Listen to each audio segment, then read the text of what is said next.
ओम नमो भगवते वासुदेवाय।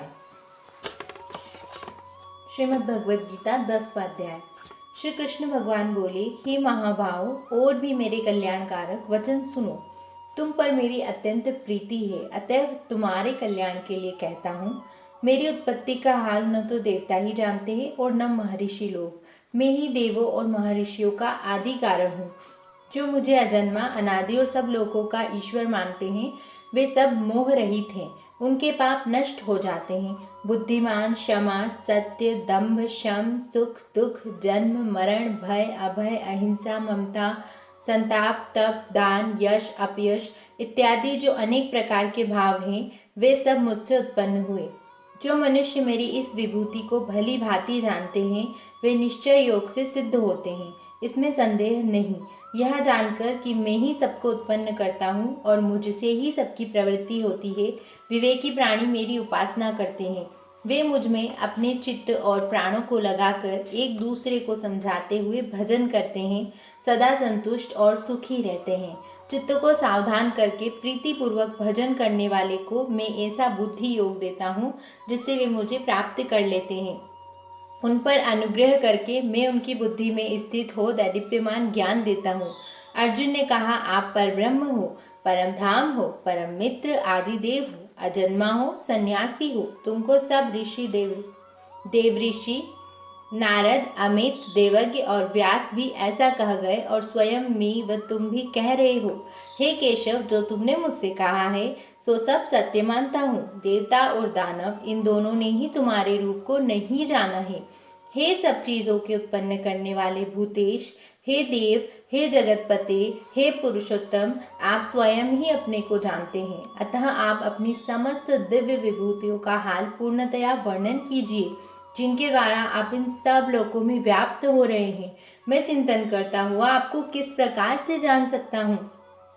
आपका ध्यान किन किन भावों से करना उचित है? हे जनार्दन, कृपया अपनी माया और विभूतियों को विस्तार से कहिए। इस अमृत रूप आपकी वाणी को सुनने से मेरा मन तृप्त नहीं होता है।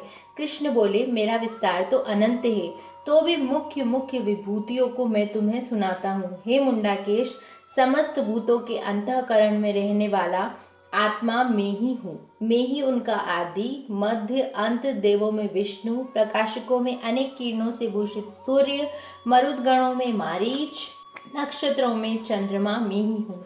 मैं वेदों में सामवेद, देवों में विष्णु, इंद्रियों में मन और धृत मात्र में चैतन्य, रुद्रों में शिव, यज्ञों में कुबेर, अष्ट वसुओं में अग्नि और पर्वतों में सुमेरु मैं ही हूँ। हे पार्थ, पुरोहितों में बृहस्पति, सेनापतियों में स्कंद और जलाशयों में समुद्र मैं ही हूँ। महर्षियों में भृगुवाणी, अक्षरों में ओंकार, यज्ञों में जप और स्थावरों में हिमालय मैं ही हूँ। वृक्षों में पीपल, देवऋषियों में नारद, गंधर्वों में चित्ररथ, सिद्धों में कपिल मुनि, अश्वों में अमृत से उत्पन्न उच्चैश्रवा, गजेंद्रों में ऐरावत और मनुष्यों में राजा मैं ही हूँ। अस्त्रों में वज्र, गौओं में कामधेनु, प्रजा की उत्पत्ति करने वालों में कामदेव और सर्पों में वासुकी मैं ही हूँ। नागों में शेषनाग, जलचरों में वरुण, पितरों में आर्यमा और शासन करने वालों में यमराज मैं ही हूँ। शुद्ध करने वालों में वायु, शरणधारियों में राम, नदियों में गंगा मैं ही हूँ। हे अर्जुन, मैं सब प्राणियों का आदि, मध्य, अंत, विद्याओं में अध्यात्म विद्या और वाद विवादों में वाद मैं ही हूँ। अक्षरों में ओंकार, समासों में द्वंद्व, अक्षय कोख और चार मुख वाला ब्रह्मा भी मैं ही हूँ। सबको हरने वाली मृत्यु, भविष्य में होने वाले पदार्थों की उत्पत्ति, स्त्रियों में कीर्ति, लक्ष्मी, वाणी, मेधा, धृति और क्षमा मैं ही हूँ। सामवेद में ब्रह्मसाम, छंदों में गायत्री, मासों में मार्गशीर्ष और ऋतुओं में बसंत, यादवों में वासुदेव, पांडवों में अर्जुन, मुनियों में व्यास और कवियों में शुक्र मैं ही हूँ। दमन करने वालों में दंड, जय चाहने वालों में नीति तथा ज्ञानियों में ज्ञान और भूत भाव का जो बीज है वह भी मैं ही हूँ। मेरे अतिरिक्त चराचर भूत कुछ भी नहीं है। मेरी दिव्य विभूतियों का अंत नहीं है। यह विस्तार मैंने संक्षेप में कहा है। जो वस्तु ऐश्वर्यवान, शोभायमान और यशवान है, उन्हें मेरे ही तेज के अंश से उत्पन्न हुआ जानो। यही जानो कि मैं अपने एक ही अंश से इस संपूर्ण जगत में व्यापक हूँ। इति श्रीमद्भगवद्गीता 10वां अध्याय समाप्तम्।